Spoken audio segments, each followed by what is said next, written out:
Repo rate में कटौती का ऐलान कर दिया है। The MPC voted unanimously to reduce the policy repo rate by 25 basis points. RBI ने रेपो रेट 6.25% से कट करके 6% कर दिया है।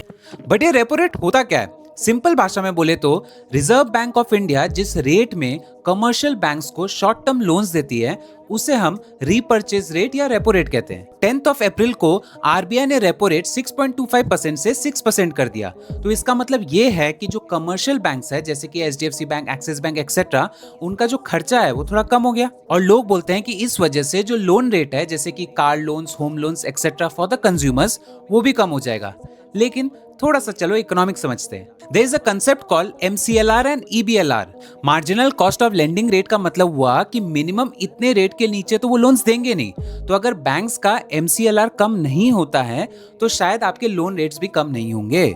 और एक्सटर्नल बेंचमार्क लेंडिंग रेट हो गया रेपो रेट से रिलेटेड। मतलब अगर रेपो रेट बढ़ता है या घटता है उस हिसाब से बैंक्स अपने लोन रेट्स को भी एडजस्ट कर लेते हैं। अब ज्यादा डीप नहीं जाएंगे, बस इतना समझ लो कि 2019 के पहले बैंक्स MCLR फॉलो करते थे, बट 2019 के बाद आरबीआई ने EBLR इंट्रोड्यूस किया which makes it mandatory for all the banks to reduce or increase the rate according to the repo rate। लेकिन अगर आपके लोन्स पुराने हैं और अगर वो MCLR से लिंक्ड है तो ऐसा हो सकता है कि आपके लोन रेट्स चेंज ना हो। ऑल्सो रिमेंबर, आपके लोन रेट्स तभी चेंज होंगे अगर आपने फ्लोटिंग रेट पे लोन लिया हो, ना कि फिक्स्ड रेट पे।